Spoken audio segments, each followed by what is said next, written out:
Dans une vidéo précédente, nous avons étudié les mécanismes liés à l'emploi de la politique budgétaire et ses effets sur la demande globale. Voyons à présent ce qu'il en est des politiques monétaires.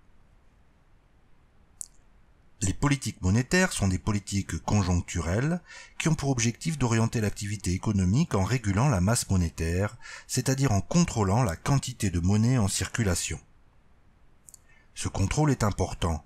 En effet, s'il y a trop de monnaie en circulation, cela peut provoquer une augmentation trop rapide de la demande globale et donc de l'inflation et une dégradation du solde extérieur. Inversement, s'il y a trop peu de monnaie en circulation, cela peut affaiblir la demande globale et provoquer de la déflation ainsi que le développement du chômage. Comment réguler la masse monétaire ? On a vu dans un chapitre précédent que ce sont les banques commerciales qui créent de la monnaie en accordant des crédits à leurs clients. Certains agents dégagent un besoin de financement et font appel au financement externe indirect, c'est-à-dire qu'ils empruntent à leur banque. La banque crée alors de la monnaie scripturale par un jeu d'écriture. Le compte de l'emprunteur est crédité de la somme correspondante. Cette création monétaire contribue évidemment à augmenter la quantité de monnaie en circulation, quantité qu'il faut contrôler. Il s'agit donc de contrôler le volume de crédit que les banques accordent à leurs clients. Par exemple, en cas de ralentissement conjoncturel, il faut favoriser la création monétaire et donc l'octroi de crédit par les banques commerciales. La demande intérieure augmente, et donc la demande globale, ce qui favorise une phase d'expansion et de création d'emplois susceptibles de réduire le chômage. Inversement, en cas de pression inflationniste, il faut limiter la création monétaire et donc faire en sorte que les banques accordent moins de crédit. Le ralentissement de la demande globale peut favoriser la désinflation ainsi qu'une amélioration du solde extérieur. Ainsi, si les opérations de crédit des banques commerciales sont encouragées, cela peut favoriser l'apparition d'une phase d'expansion économique et des créations d'emplois. Mais trop de création monétaire peut engendrer de l'inflation et une dégradation des soldes extérieurs. Inversement, si l'on fait en sorte que les banques commerciales hésitent à accorder des prêts, cela peut conduire à une période de désinflation et d'amélioration des soldes extérieurs. Mais il faut éviter dans ce cas de limiter trop fortement la création monétaire, car cela pourrait entraîner une période de déflation et d'augmentation du chômage. Cette régulation de la masse monétaire est complexe, car il s'agit de créer suffisamment de monnaie pour financer la croissance économique, mais sans provoquer de déséquilibre important sur le marché des biens et services.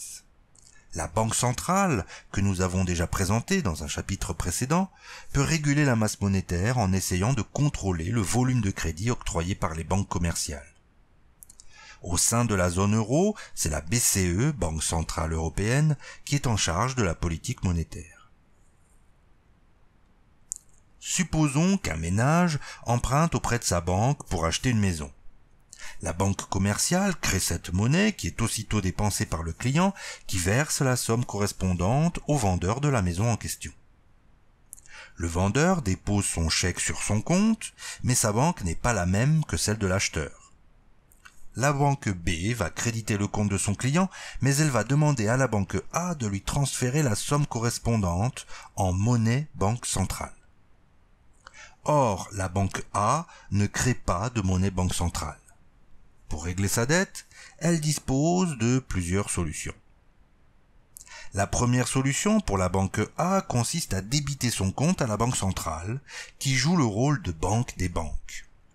Mais elle ne doit pas descendre en dessous d'un certain seuil, appelé réserve obligatoire. La deuxième solution consiste à se rendre sur le marché monétaire, qui est un marché financier de court terme sur lequel se rencontrent directement des agents à besoin de financement et des agents à capacité de financement. Sur ce marché, elle peut vendre certains titres de créance à la banque centrale, à condition qu'ils soient jugés de bonne qualité, c'est-à-dire sûrs. Elle peut également emprunter les liquidités dont elle a besoin, mais la banque A devra alors s'acquitter d'un taux d'intérêt. Enfin, il existe une troisième solution qualifiée de non conventionnelle et à laquelle la BCE a eu recours depuis la crise de 2008. Il s'agit pour la Banque centrale d'acheter massivement des titres de créance, y compris des titres plus risqués aux banques commerciales, en leur fournissant en échange de la monnaie banque centrale. Le principe est assez simple. Plus le financement sera difficile ou coûteux pour une banque commerciale, et plus cette banque hésitera à accorder des crédits, ou alors elle le fera à des taux d'intérêt plus élevés. Inversement, plus les banques commerciales se financeront facilement, plus elles seront incitées à accorder des crédits. La Banque centrale dispose donc de deux types d'instruments, les réserves obligatoires et l'ensemble des opérations auxquelles elle se livre sur le marché monétaire pour influer sur le taux d'intérêt du marché et sur la masse des liquidités disponibles. Commençons par examiner le mécanisme des réserves obligatoires. Si la Banque centrale contraint les banques commerciales à détenir plus de monnaie banque centrale sur leur compte, elles disposeront de moins de liquidités disponibles et seront contraintes d'accorder moins de crédits, ce qui peut favoriser un ralentissement de la demande globale.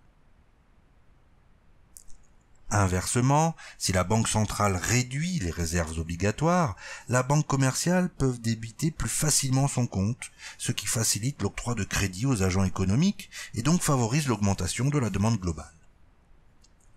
Par ailleurs, la Banque centrale peut agir directement sur le marché monétaire. Elle peut par exemple prêter directement aux banques commerciales des liquidités pour une semaine à un taux minimal qu'elle fixe elle-même, le taux des opérations principales de refinancement. Le taux de marché a tendance à suivre ce taux directeur.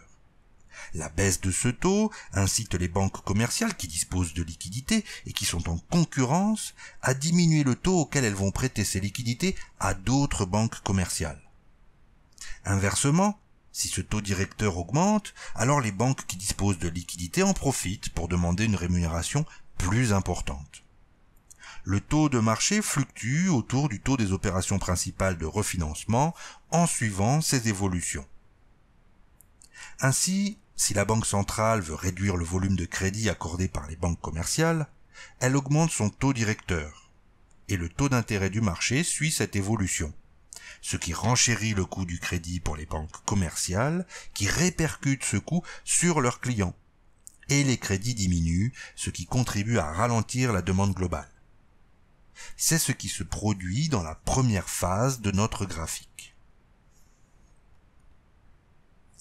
Mais dans la seconde phase, on observe une diminution du taux directeur qui provoque une baisse du taux d'intérêt de marché. Le refinancement des banques commerciales est plus facile, ce qui leur permet d'accorder plus de crédit à leurs clients, ce qui peut permettre d'accélérer la demande globale. Par ailleurs, la Banque centrale peut également acheter ou vendre des titres de créance non risqués. Si elle souhaite que les banques disposent de liquidités, elle leur achète des titres de créance. Inversement, pour absorber une partie des liquidités disponibles, la Banque centrale peut décider de vendre des titres de créance. Depuis la crise de 2008, de nombreuses banques centrales ont adopté des mesures dites non conventionnelles. Il s'agit de permettre aux banques commerciales d'obtenir de la monnaie banque centrale en achetant massivement des titres de créance dont le niveau de risque peut être élevé. Ainsi, la BCE achète sur le marché secondaire des titres émis par des États en difficulté et possédés par des banques commerciales. De ce fait, ces banques sont sûres de pouvoir revendre ces titres et hésitent moins pour les acheter sur le marché primaire. Récapitulons. Pour faciliter l'augmentation de la demande globale et favoriser ainsi la croissance économique et les créations d'emplois, la Banque centrale procède de la façon suivante. Elle baisse les réserves obligatoires, achète des titres aux banques commerciales en échange de monnaie banque centrale et baisse son taux directeur.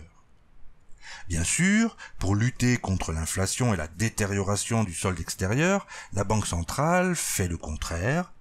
Elle augmente les réserves obligatoires, elle vend des titres de créance et enfin, elle augmente son taux directeur.